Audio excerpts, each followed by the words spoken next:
If you watch the news, you know that fears about the coronavirus are the top news story every night. How much of the information is actually useful though? Do you have a mask yet? Are you freaking out because there's no hand sanitizer to be found? Grocery stores and even large chain home improvement stores are selling out of both. Even aloe vera is difficult to find as panic-gripped people try to make their own sanitizer.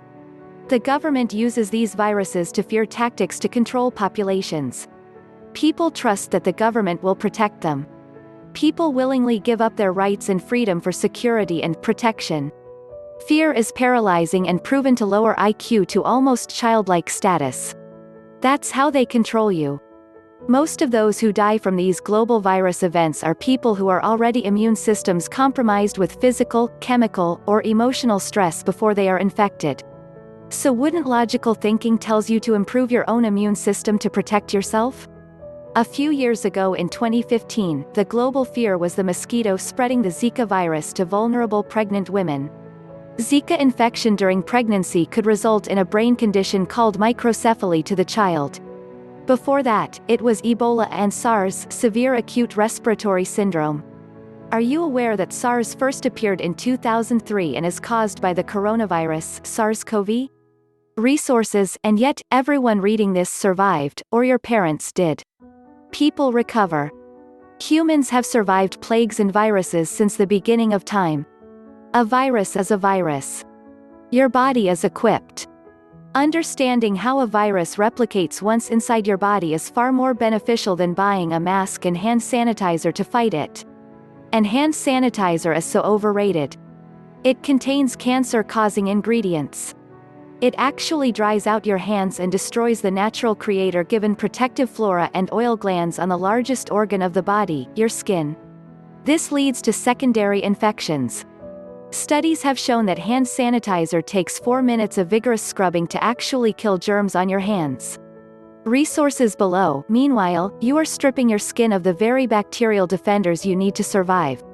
Healthy skin is your first line of defense. Keep in mind, your body knows perfectly and exactly how to prevent viruses from entering your body. Your skin is comprised of millions of protective bacterial species. Unless you scrub them off.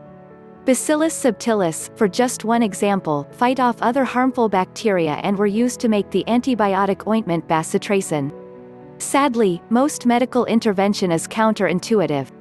Take the idea of fogging the air with alcohol and sanitizers. This actually weakens the immune system response and predisposes people to further infection. Think of hospitals, the pillars of sterilized sanitized institutions. There are hand sanitizers outside every room. Yet, 1.7 million Americans develop hospital-acquired infections each year and 99,000 of them die. Resources. Infections like MRSA and C. diff are frequently acquired after a hospital or nursing home stay. These secondary infections can be deadly or difficult to treat at best. If you can't kill germs in a hospital setting without causing secondary infections, maybe the germs aren't the problem.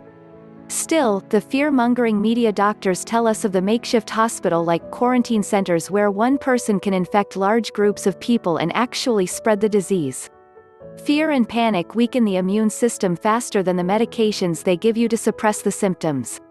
And they're not going to serve you natural antivirals like garlic and blueberries. Or healing immune system boosters like kombucha, kefir, or raw fermented veggies. Since part of your immune system is located in your gut, it makes sense to improve your immune system by improving your microbial diversity. The more variety of beneficial bacteria, the healthier the immune system. If the media docs really wanted to scare you awake, maybe they'd tell you that you have a much better chance of dying from risk factors that have little to nothing to do with viruses and everything to do with factors that are completely under your own control. The number of deaths by risk factor in 2017 had 10.44 million people dying of high blood pressure and 6.53 million dying of high blood sugar.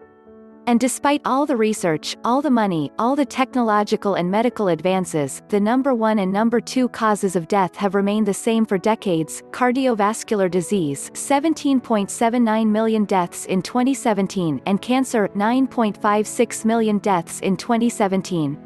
resources, but keep taking those pills they give you because your lifestyle has nothing to do with your dis-ease. You can protect yourself from viruses by avoiding crowded public places like fitness gyms, schools, hospitals, nursing homes, mass transit, sporting events, cruise ships, and daycare. If you or your kids are sick, stay home. Avoid public quarantine. If you have to use a public restroom, wash your hands and then use a paper towel, a tissue, your elbow, or foot to open the door. Teach your children to do the same. Kids love to touch everything and then touch their face. Consider shopping online and pick up at the grocery store. At least for the near future, be vigilant. But always wash your hands. And always be vigilant.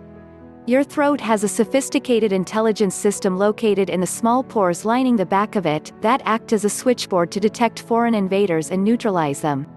The tonsils and adenoids are lymph tissue that holds these invaders so they can't get into your lungs.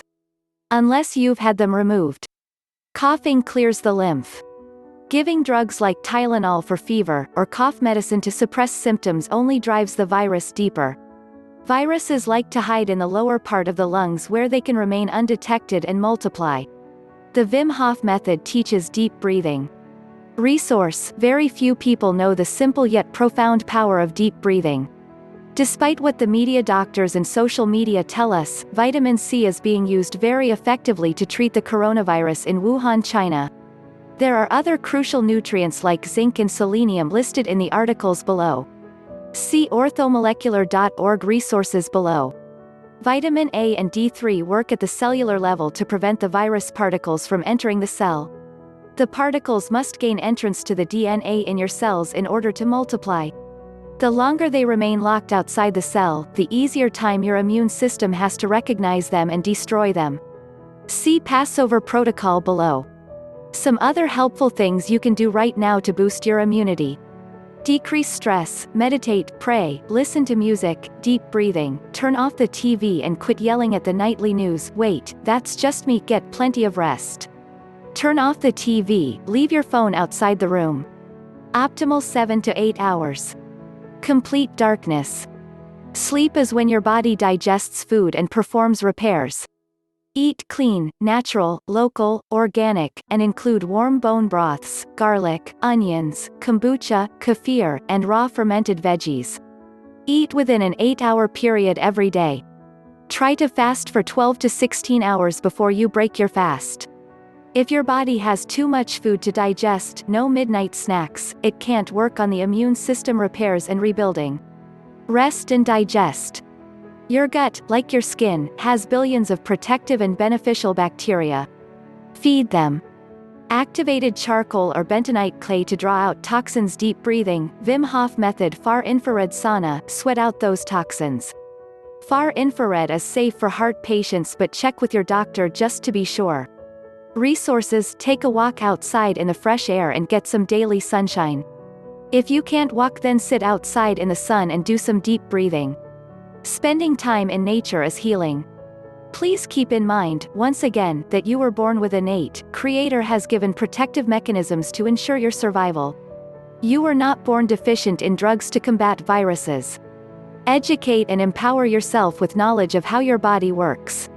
Fear is paralyzing and incapacitating and leads to feelings of helplessness. But you are not helpless. Focus on the things you can control. You choose what public events you attend. You choose what you eat and drink. You choose to feed the good bacteria that keep you alive every single day. You choose to strengthen your immune system proactively and get plenty of rest. You choose to keep your family safe. You choose not to be a victim.